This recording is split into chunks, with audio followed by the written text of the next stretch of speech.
People say not to get too attached to possessions, but when someone destroys the car you spent years working for, you don't just shrug it off. You make sure they regret it forever. Before I start, tell me, which country are you watching from? And you're watching QZ Stories, where every tale hits harder than fiction. My dream machine, a $100,000 Lotus Emira.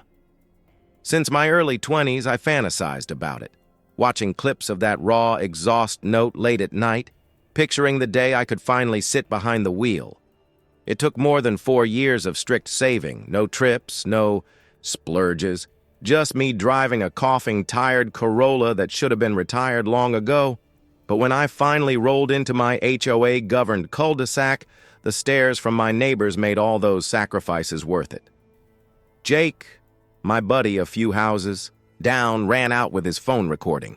"Dude, you actually pulled it off," he laughed.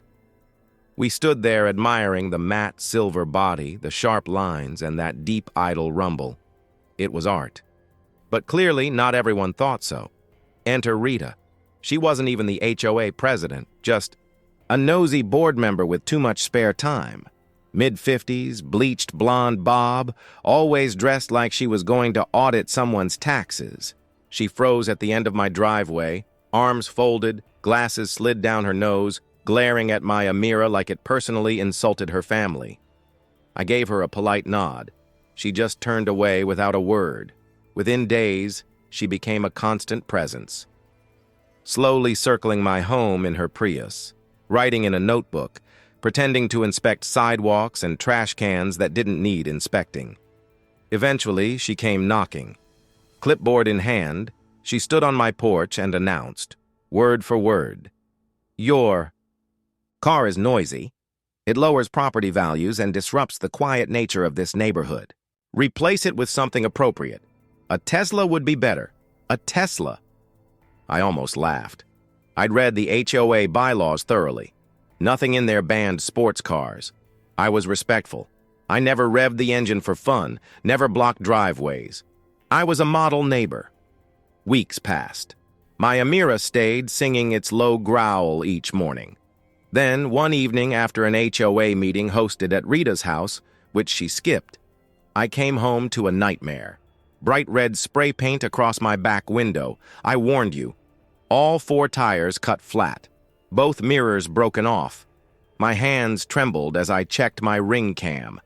There she was, hoodie, gloves, spray can in hand, even flipping off the camera before leaving.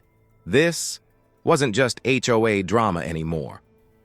Under California Penal Code 594, it was felony vandalism. I wasn't letting her get away. That night, I called my lawyer, Sam. We studied the footage frame by frame, zoomed in on her face, posture, even her smug grin. No doubt, it was Rita. The costs were devastating. $800 for high-performance Pirelli tires, $1,200 for new mirrors, $6,500 for specialized repainting to fix the matte finish, plus $2,000 for a rental car while repairs were done. Over $11,500 in total damages. Sam explained that under California Civil Code 333, I could sue for the full amount. And under Penal Code 594, her crime was a felony. We went after both criminal and civil action. But first, I wanted the neighborhood to see the truth. The next HOA meeting was perfect. Rita sat there with her arms crossed like she was presiding over the UN. Midway through, I stood up, plugged in my laptop, and projected the ring footage onto the wall. The room fell silent. Rita squirmed, her eyes darting as the video showed. Her spray painting, slashing tires, strolling off like it was casual gardening. "That's fake," she snapped. "You're harassing me. I was protecting community peace." A wave of disbelief spread across the room. Sam, sitting at the back, spoke clearly. "Under California law, that's felony vandalism. She'll answer for it in court." Rita's face drained of color. I didn't need to yell. The evidence screamed louder. 2 days later, police served her with a criminal summons at her front door. When she looked across the street at me, it wasn't anger anymore. It was fear. That was the first victory, but the real one would be in court. When the trial came, Rita walked in wearing a stiff smile, like she thought charm could erase video evidence. My lawyer presented everything: the footage, the repair invoices, and her own HOA notes about wanting my noisy status symbol gone. The judge didn't sugarcoat it. Using your HOA roll as cover for felony vandalism is not only illegal, it's a betrayal of community trust. She was convicted under Penal Code 594 for felony vandalism and property destruction, ordered to pay $13,500 to cover repairs, rental, and legal fees, plus restitution. She got probation, community service, and a short stay in county jail. She had 30 days to pay, or her property could be seized under California Code of Civil Procedure 6999.20. 2 months later, her home went dark. Curtains stayed drawn. Then one morning, a moving truck arrived. By nightfall, Rita was gone. No goodbye, no excuse, just vanished. I didn't throw a party. I didn't brag.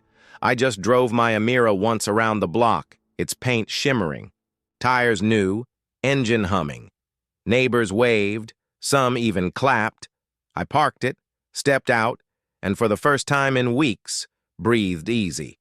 Sometimes victory isn't about shouting the loudest. Sometimes it's letting the truth and the law do all the talking.